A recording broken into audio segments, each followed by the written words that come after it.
வணக்கம். என்னோட பேர் பாண்டிசெல்வி. நான் திருப்பூர் மாவட்டம் பல்லடம் சட்டமன்ற தொகுதியில மகளிர் பாசறையில மாநில ஒருங்கிணைப்பாளராக இருக்கிறேன். நாம் தமிழர் கட்சியில.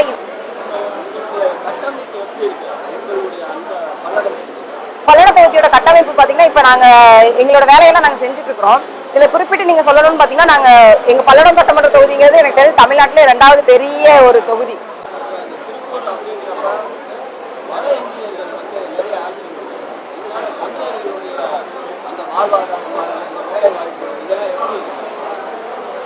இது நம்ம இன்னைக்கு பேச வேண்டியது இல்லை. இது நடந்துச்சு, எப்பவோ நடந்துச்சு. நம்ம ஒரு 4-5 வருஷத்துக்கு முன்னாடியே ஒரு பெரிய இஷ்யூ நடந்துச்சு. என்னன்னா ஒரு டையிங்ல ஒரு பெரிய பிரச்சனை பண்ணாங்க. என்னன்னா இந்த மாதிரி கெமிக்கல்ஸ் நம்ம ஆத்துல விடுறாங்க அப்படிங்கறதுக்காக டையிங்ஸ் எல்லாத்தையும் பேன் பண்ணணும் அப்படின்ற மாதிரி ஒரு இது வந்துச்சு. ஸோ அப்போ வரும்போது என்ன பண்ணாங்கன்னு அதுக்குன்னு ஒரு சொல்யூஷன் எடுத்தாங்க. அது என்ன அப்படின்னா ஜீரோ டிஸ்சார்ஜ். அதாவது ஜீரோ டிஸ்சார்ஜ் சுழற்சி முறையில அது ஜீரோவா அதை கெமிக்கல்ஸை ரிமூவ் பண்ணிட்டு அந்த தண்ணியை ரீயூஸ் பண்ணலாம் அப்படிங்கிறதுக்கு. அதுக்கப்புறம் தான் தமிழ்நாடு கவர்மெண்ட்டே இந்த டையிங்ஸ் ரன் பண்றதுக்கு அப்ரூவல் கொடுத்தாங்க. இந்த கேப்ல என்ன நடந்துச்சுன்னா நிறைய தமிழ் மக்கள் இந்த வேலை வாய்ப்பை இழந்தாங்க அந்த டையிங் பிரச்சனையப்ப. அப்ப என்ன பண்ணிட்டாங்க, எல்லாம் அவங்கவுங்க சொந்த ஊருக்கே போகலாம், ஒரு விவசாயம் பார்க்கலாம், இல்ல நம்ம ஊர்ல போய் ஏதோ ஒரு ஆடு மாடு கூட பொழைச்சிக்கலாம் அப்படிங்கிற மாதிரி நினைச்சு ஒரு 50% மக்கள் திருப்பூரை விட்டு அப்பவே போயிட்டாங்க. இது வட இந்தியர்கள் வந்தாங்க போனாங்கிறத தாண்டி அந்த பிரச்சனையில் நிறைய பேர் வெளியே போனாங்க. அப்போ நமக்கு என்ன ஆச்சுன்னா திருப்பூரை வேலை வாய்ப்பு அதிகமா இருந்து அந்த இடத்த ஃபில் பண்ணணுங்கிற ஒரு கண்டிஷனுக்கு வந்தாங்க. வரும்போது நமக்கு வேற வாய்ப்பே இல்லை. அதுக்கு என்ன பண்ணாங்கன்னா இப்போ வெளி மாநிலங்கள், அதாவது நம்மளை விட கொஞ்சம் வருவாயில கம்மியா இருக்கிற மாநிலங்கள் கூட, குஜராத், உத்தரப்பிரதேசம், அந்த மாதிரி மாநிலங்கள்ல என்ன பண்ணாங்கன்னா நமக்கு அங்கேயே அவங்களுக்கு நமக்கு தேவையான ஆட்களை தகுதிப்படுத்தி அங்கிருந்து நீங்க கொண்டு வந்துக்கலாம். எப்படின்னா இப்ப நீங்க அங்கேயே எல்லாமே கொடுத்துருவாங்க. ஃப்ரீ கரண்ட், ஃப்ரீ யூனிட் எல்லாமே கொடுத்துருவாங்க. இவங்க நம்ம ஜஸ்ட் போய் அங்க ட்ரைனிங் மட்டும் பண்ணி அங்கிருந்து ஆளுங்களை கூட்டிட்டு வந்துடலாம். ஸோ அந்த மாதிரி வந்த ஆளுங்க தான் நிறைய இங்க வந்தது. ஸோ இது வந்ததுக்கு அப்புறம் என்னாச்சு, டெய்லர்ஸ் எல்லாமே அவங்க தான் அப்படிங்கிறப்ப நமக்கு காஸ்ட் வைஸ் ரொம்ப கம்மியா இருந்துச்சு. அப்புறம் அடுத்து உங்களுக்கே தெரியும் எல்லாத்துக்கும் என்னன்னா இந்த உக்ரைன் வாரில் திருப்பூர் பிசினஸ் இன்னும் மறுபடியும் ஒரு பிரேக் ஆச்சு. அப்பவும் நமக்கு என்ன தேவைப்பட்டுச்சுன்னா ஆளுங்களோட சம்பளத்தை கம்மி பண்ணி தான் கொடுக்க வேண்டியதா இருக்கு. ஏன்னா பையரோட மார்ஜின் நமக்கு பெருசா இல்லை அப்படிங்கிறப்ப நம்ம வட மாநிலங்கள் வச்சு வேலை செய்ய வேண்டிய கண்டிஷனுக்கு வந்தோம். ஸோ இதுல பாதி பேர் போனாங்க. இப்ப இருக்கிறவங்க வேலை வாய்ப்பை இழக்கிறாங்க.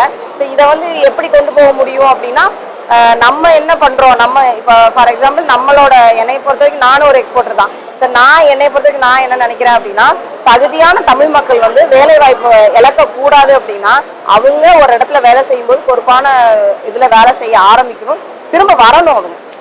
அவங்க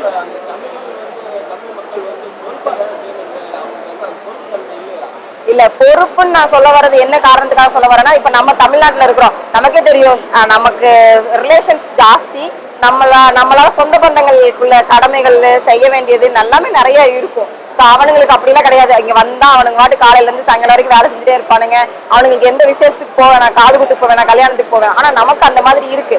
அப்படி இருக்கும்போது முதலாளிகளுக்கு சரியான ஒரு என்ன சொல்றது, ஒரு சரியான விதத்துல அவங்களுக்கு முன்னாடியே நம்ம சொல்லிட்டாங்க. இப்ப எனக்கு தெரிஞ்சு டெத்தை தவிர மற்ற எதுவுமே பிளான் இல்லாம பண்ண முடியாது. எல்லாத்துக்குமே ஒரு பிளான் இருக்கும். கல்யாணம்னா ஒரு பிளான் இருக்கும், காது குத்துனா ஒரு பிளான் இருக்கும். அப்ப அதுக்கு நம்ம என்ன பண்ணோம், முன்னாடியே இந்த மாதிரி இந்த வாரத்துல நான் இந்த லீவ் எடுக்க வேண்டியது எனக்கு கண்டிஷன் இருக்கும். ஸோ அதுக்கு எனக்கு இப்பவே எனக்கு இன்ஃபார்ம் பண்ணிடுறேன் அப்படிங்கிற மாதிரி சொல்லிட்டாங்கன்னா அதை முதலாளிகளும் அதை முறைப்படுத்தி அதை எப்படி கொண்டு போகணும், அந்த இடத்துல என்ன மாதிரி ஒரு இதை எடுத்துக்கணுங்கிறதெல்லாம் அவங்களும் பிளான் பண்ணிக்குவாங்க. ஸோ இது அதாவது ரெண்டுமே தான், 2 பேரோட இருக்கு. முதலாளியோட சப்போர்ட்டும் வேணும், அவங்களோட சப்போர்ட் வேணும். இது 2 மட்டும் இருந்தா மட்டும்தான் நம்ம தமிழ் மக்கள் மறுபடியும் திருப்பூர்ல பூஸ்டப் ஆக முடியும்னு என்னோட கருத்து. இது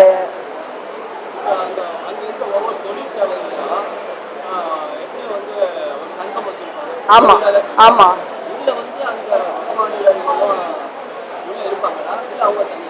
இல்ல இல்ல இல்ல அப்படிலாம் இல்ல. சங்கம்ன்றது பாத்தீங்கன்னா நீங்க திருப்பூரை பொறுத்த வரைக்கும் நமக்கு நிறைய சங்கம் இருக்கு. ஆனா இதுல என்ன ஒரு குறிப்பிட்ட விஷயம்னு பாத்தீங்கன்னா இதுல வட மாநிலத்தவர் இருக்கிறாங்க அப்படின்னா இது வரைக்கும் எனக்கு தெரிஞ்சு இது வரைக்கும் கிடையாது.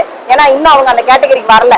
ஆனா அந்த கேட்டகரிக்கு வர்றதுக்கு முன்னாடி நம்ம சுதாரிச்சிட்டோம்னா அந்த கேட்டகரிக்கு அவங்களை வர்றதை தடுக்கலாம். இது ஏன் தடுக்கணும் அப்படின்னா திரும்ப என்ன ஆகுனா நம்ம அவங்களுக்கு கீழே வேலை செய்யற ஒரு கண்டிஷன் வந்துடும். அந்த கண்டிஷன் கொண்டு வரக்கூடாது. அதே மாதிரி இன்னைக்கு திருப்பூர்ல எடுத்துக்கிட்டீங்கன்னா மேஜர் பிசினஸ் காதர்பேட்டை தான். நீங்க வந்து எக்ஸ்போர்ட்டர் தாண்டி ஒரு டொமஸ்டிக்ல, அதாவது நம்ம உள்ளூர் வியாபாரம்னு பாத்தீங்கன்னா அது காதர்பேட்டையில இருந்து தான் மேக்சிமம் வருது. ஸோ அப்படி இருக்கும்போது காதர்பேட்டை வந்து அவங்க ஒரு 80% ஆக்குபை பண்ணிட்டாங்கன்னு தான் சொல்லணும்.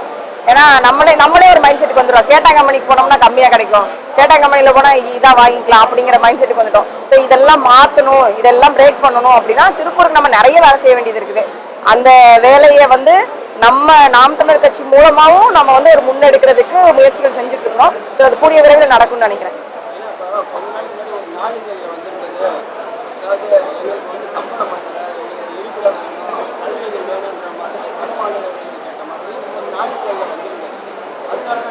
இல்ல அது உண்மைதான். இப்ப நீங்க என்ன பண்ணிட்டீங்க, இப்ப வந்து ஒரு 100ல ஒரு 20 பேர் அவன் இருந்த வரைக்கும் பிரச்சனையே இல்லாம இருந்துச்சு. இப்ப 100க்கு 90 பேர் அவன் தான் இருக்கிறான். அவன் 90 பேர் இல்லைன்னா நான் எப்படி வேலை செய்வேன், என்னால வேலை செய்ய முடியாது அப்படிங்கிற கண்டிஷனுக்கு அவனே கொண்டு வரான். அப்ப கொண்டு வரும்போது என்ன ஆகும், அவன் கேட்கிற சலுகை கொடுக்க வேண்டியது.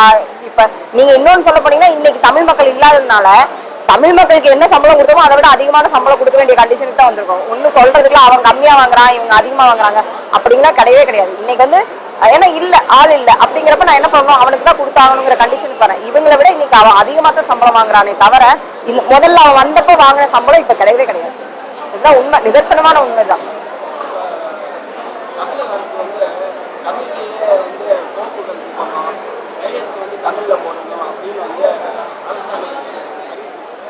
தமிழ்ல இருக்கணும், ஃபர்ஸ்ட் வந்து பெயர் பலகை வந்து தமிழ்ல இருக்கணும் அப்படின்னு போராட்டம் நடத்தினது நாம் தமிழர் கட்சி தான்.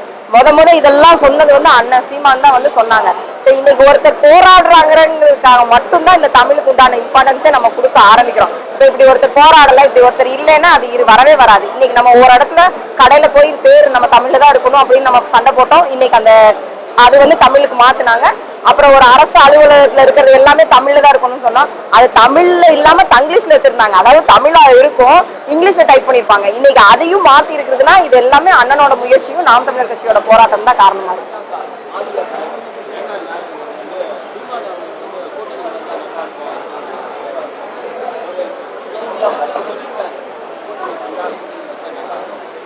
இல்ல இப்ப ஆனா நீங்க கூட்டணின்றதுக்கு பேச்சுக்கே இடம் இல்ல. இப்ப நாங்க ஏன் இப்ப இவ்வளவு மக்கள் இப்ப நம்ம இந்த வாக்குல ஒரு 35 லட்சம் மக்கள் வந்து நமக்கு வாக்கு அளிச்சிருக்காங்க அப்படின்னா அதுக்கு ஒரு காரணம் என்னன்னா மாற்று அரசியல் தான். நம்ம கூட்டணின்ற பேச்சுக்கே இடம் இல்லாதப்ப நம்ம அதை பத்தி பேசவே வேண்டியது இருக்காது.